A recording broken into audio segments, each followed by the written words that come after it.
Good morning, guys. I just want to thank Untitled Chapter for my new morning walk hat. Mense, sluit aan by Stywe Lyne. Hulle is nog aktief. Hulle hou ons almal op hoogte van die hengel. Vind hulle op Facebook.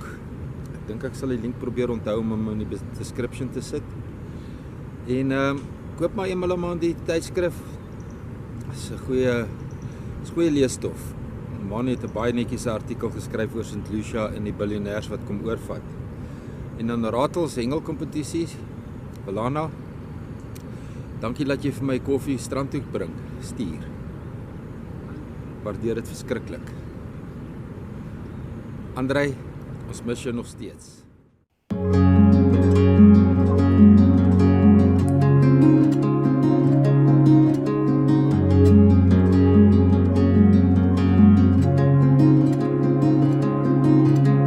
I read on Facebook about all the entrapments on the south coast, infrastructure damage, roads washed away, and people inquiring about their holidays and how will they be able to enjoy the holidays on the south coast. And then there's people vigorously talking about the flood damage in St Lucia. This is St Lucia Estuary Ingwe Beach parking area. It's flooded. You're going to get your feet wet when you come and have a braai here at the braai area. Or that one over there. But it's not as flooded as it is at Falls Bay Park. Let's just have take a few moments and have a look at a few video clips that I took. Okay guys, I was really interested in doing something positive for the park. Now you're at Falls Bay. I thought it might be a good idea to do something about the picnic sites. Surf's up. The noise that you hear is the waves breaking at my feet on the picnic area here at Falls Bay Park.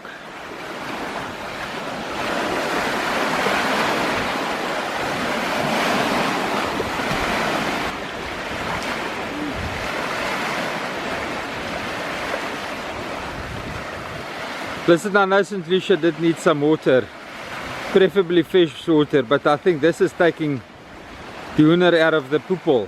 Ek bedoel the poepel out of the hoender. This is ridiculous.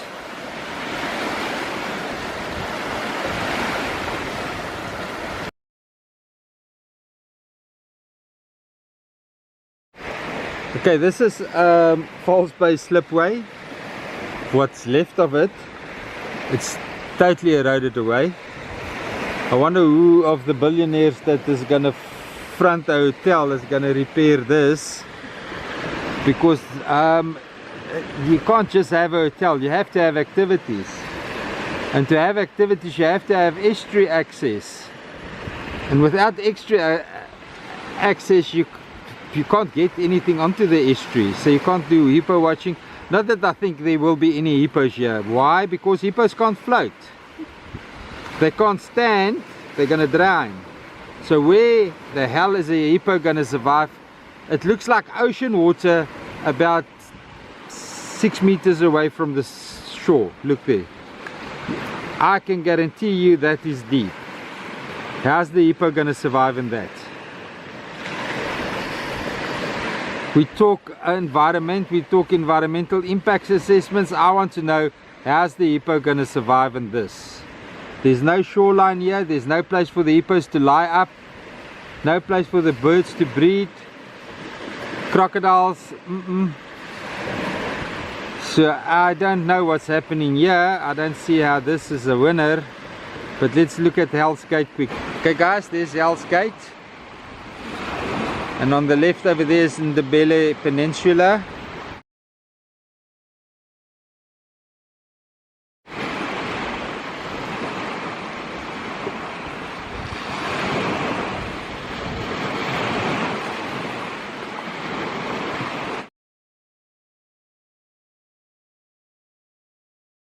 This is the road closed because the estuary is washing over the road like an ocean. Look there.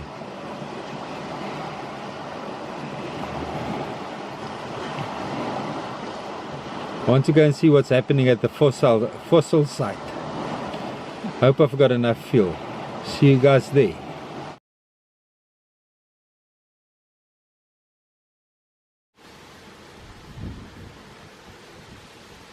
It's very pretty.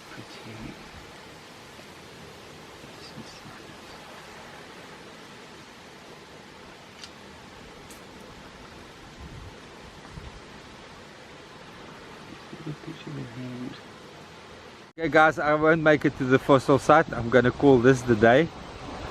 This is as much as I'm going to show you about False Bay. I'm not going to drive my rusted Mahindra through there and stuff up the brakes and the wheel bearings.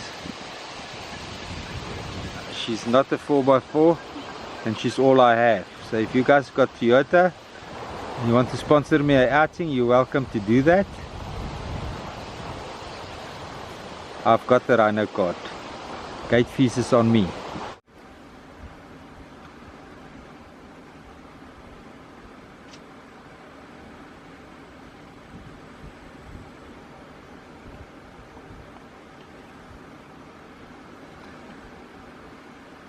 Ingwe Beach, St Lucia Estuary, South Africa.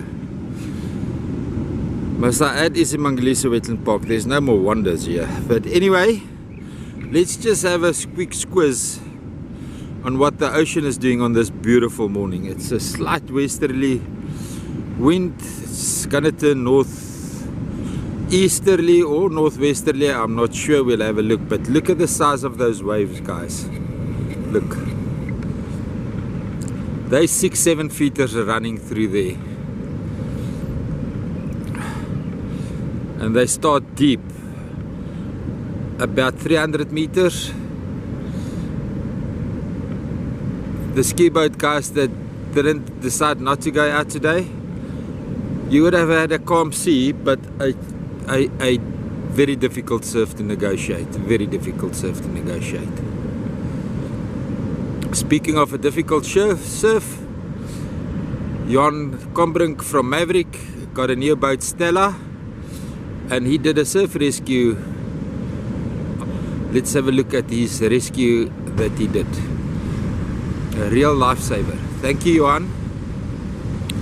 I'm pretty sure that the family members push for Stella, not the launch of the people involved owe you a great loads of gratitude for your heroic efforts in very, very severe and dangerous surf conditions.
Back to the morning beach walk.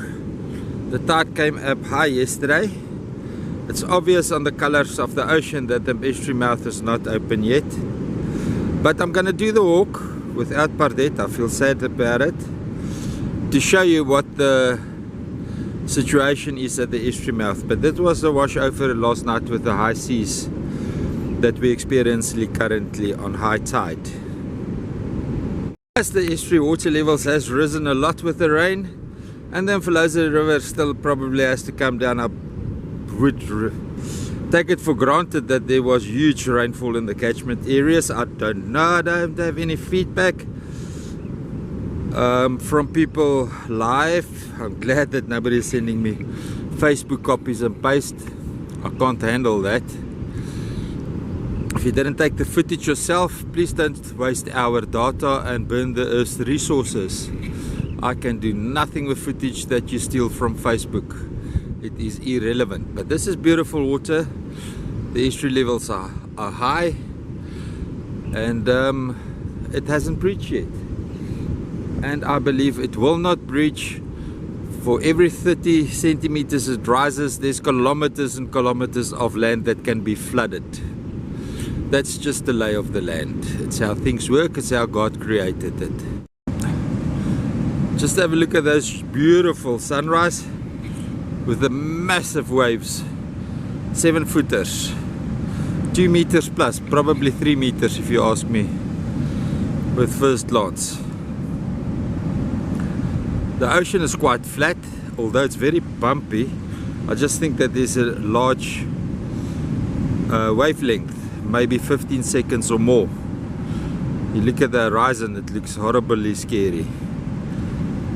But yeah, with first glance, the ocean looks quite flat.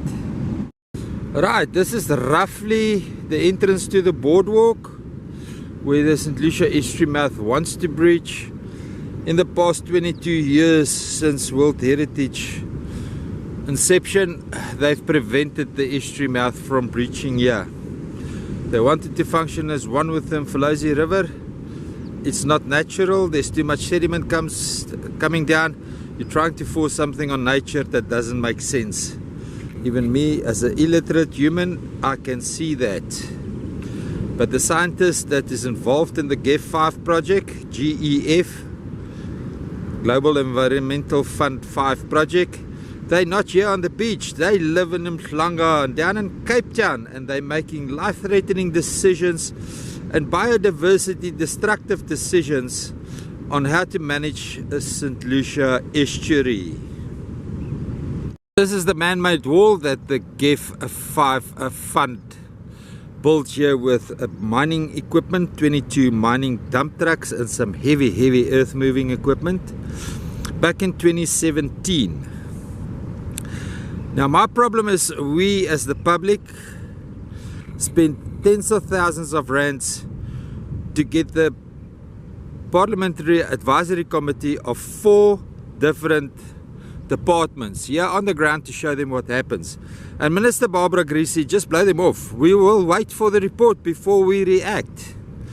And now the report has been released, but we, the people that input into the report, we're not allowed to see it. It's not available to the public.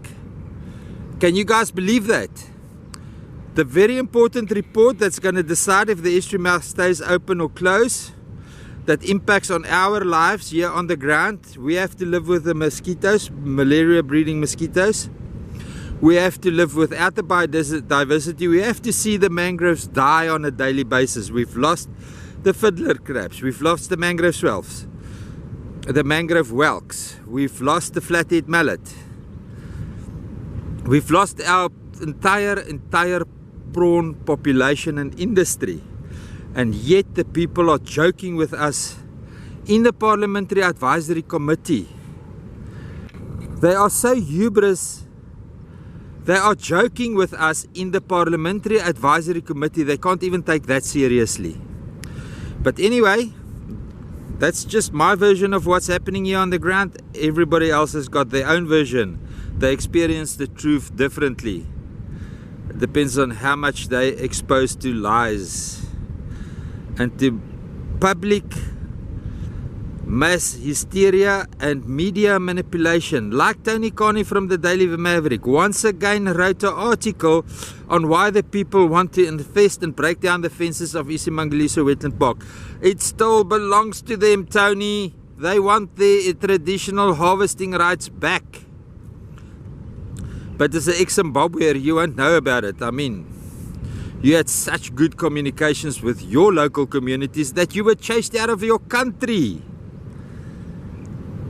Now here we look at the estuary mouth, where I maintain it wants to breach naturally. But I made a video about it in 2012, that this delta mouth that they planned was going to fail our children and our grandchildren. And it has failed our children and grandchildren miserably. I predicted that Dr. Barry Clark's involvement as a hydrologist is going to kill all the mangrove trees. It came to pass. And it's not that I'm more educated or intelligent than them. It's just I've been following the work of leading scientists in this field of St Lucia Estuary sediment management and water level management since the very day that I could read. Thank you, Dr. Taylor, for spending so much time educating us as children at Matuba Primary School to take an interest in what is happening. I am just very sad that you publish so little work for public consumption. Yes, you do influence a lot of scientists, but as you can see, the scientists make their decisions based on public participation.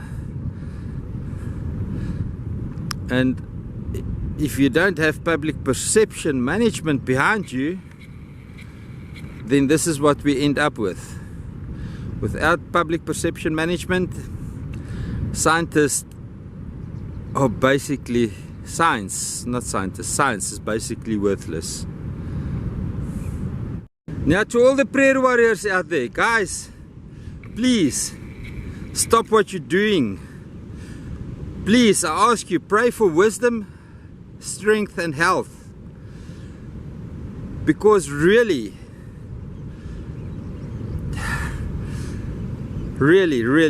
this is human interference that has done this. You cannot pray for Jesus to come down and take a shovel and open it up. We have to do it. We messed it up.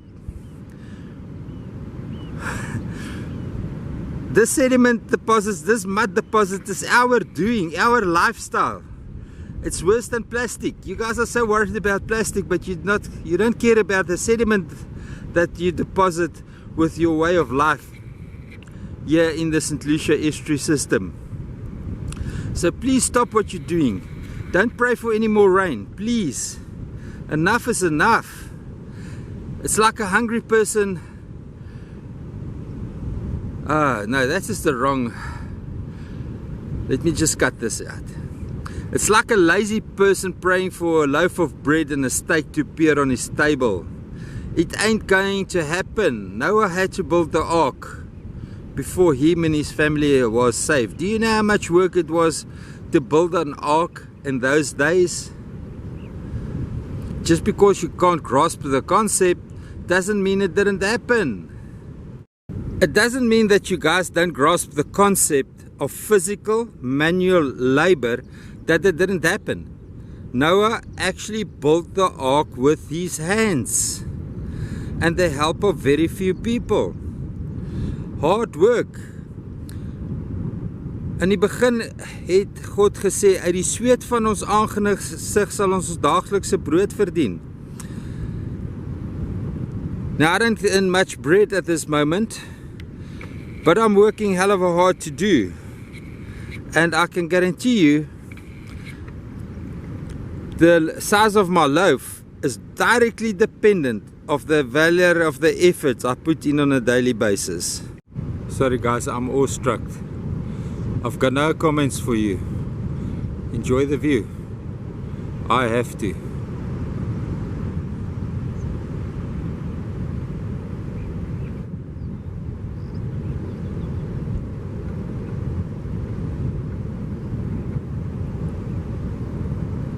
Okay guys, I'm here at the place where the estuary mouth was breached. I'm not going to go closer because there's a lot of activity in the water, and one of them is crocodile. So this is as close as I'm going to get, and this is the view I'm going to give you. It still needs to rise about 1 meter before it will breach, and every time the right conditions occur for the water level to rise, the ocean puts more sand between itself and the estuary mouth. That is the conditions that makes the water level to rise. It's the same conditions that builds the beaches on the east coast of Africa. And it's common sense, and that's why I always said that the estuary has never breached naturally. And there's now historical evidence that the people living behind the Mappelon Dune area was always the people that breached the estuary when it got too full and started flooding their farmlands. So that was man-made since 1402 about, when the first Portuguese sailors stranded here on the Isimangaliso beaches, and these people just dug it open with their wooden tools, whatever they had, spade-like tools, whatever they had. So if the primitive people, if you like to call them that, could do it, why can't modern science do it? It seems to me we have to burn scientists at the stakes like we did in the medieval times. Ne, Nicolette Forbes? Working for the billionaires that want to build in the wetland system. Where are they going to dump their sewage? How are they going to get the electricity in, and where are they going to get their water from? That's questions we need to ask people, and I'm going to make a lot of videos about that. So please subscribe to the channel if you want to be informed. Oh yes, last but not least, with the washover, a lot of flathead mullet came in to the estuary just to find that they're going to die, because the estuary is no longer saline like nature intended to be. So they can handle a wide variety range of salinity, from almost fresh to 35 parts per million of seawater, but they cannot survive fresh water. So these mullets came in as a pure survival instinct. They committed mass suicide. I'm gonna load the video of the story Robert Henderson, the presentation that he made, the story about the flathead mullets, to the Parliamentary Oversight Committee. And Minister Barbara Greasy are totally apathic against it. I always thought that the women will have more sympathy towards hungry children, protein-starved children, starved stunt children that's underdeveloped because they don't get enough protein, because the Global Environmental Fund cut their protein source off. I always thought the women will have more sympathy towards this, but apparently Minister Barbara Greasy only thinks about the billionaires that wants to invest in the Greater St Lucia Wetland Park. There's more survivors from that era. If the estuary mouth was just open, they could have spawned and make 1 million more Varuna crabs, and India wouldn't have been hungry the next winter. As I found another lost and stunned Varuna crab. The washover has totally inundated the place with the water, and the estuary is not open, so it can neither get in nor can it swim against these currents to India, where it would have been consumed as staple food. There you go. Remember the baby Varuna crabs that hatched when the estuary mouth was artificially breached on the 4th of January 2021? These are one of the survivors. Ladies and gentlemen, I present to you washover here at the estuary, Mfolozi estuary mouth. Loads of flathead mullet entered the system, and they're trying to escape. They are not happy to be inside, and they will probably all be dead by lunchtime.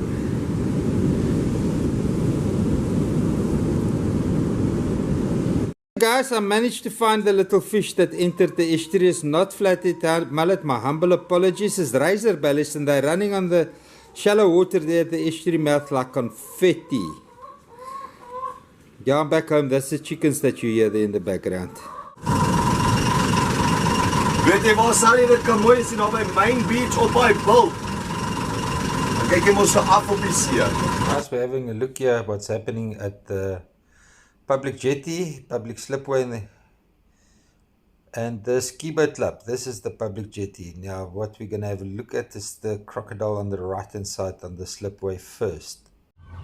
Driving down to the estuary to check a water level update, and Wiseman points out that there's a crocodile on the shore there.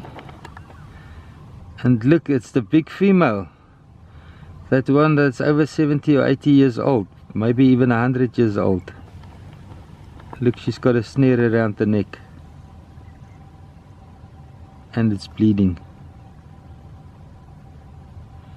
Yo, it looks sore.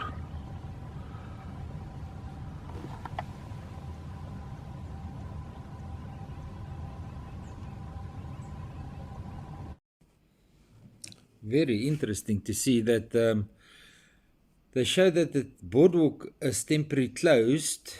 That happened long after the estuary mouth closed up. But they don't show the estuary mouth is closed. Google, what are you guys doing? What are you guys doing? Okay, look at the water level here at the ski boat club. Let's have a look. This is the water level update at the ski boat club. Now guys, this is almost flooding over into the road. When I made the SOS video, everybody thought I was crazy. This is the area right next to the boardwalk. This is the water level update for that area. This is the water level update at the boardwalk. I see people still access it. I think it's very dangerous to access.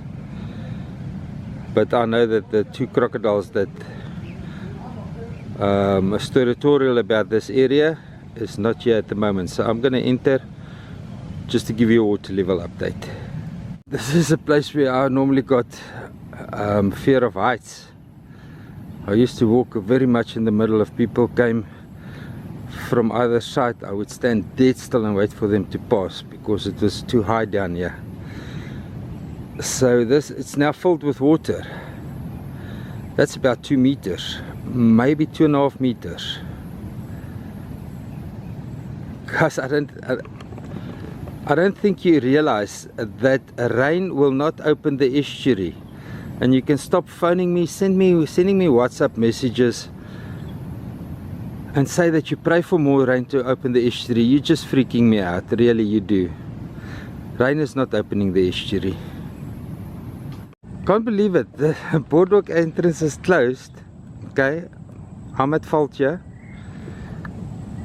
But there's registered tour guides bringing foreign tourists that can hardly walk on the boardwalk. How responsible is that? This is on the way to the ski boat club on the left hand side of the road going back to town. This is how far the estuary has risen. Now guys, remember my SOS video that I made? Everybody said I'm the boy crying wolf. Well, we're busy flooding. We're busy flooding.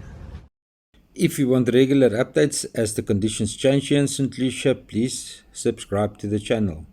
Like the videos and share them with your friends. The only way me and Pardette can sustain ourselves. Thank you for watching. Enjoy your day.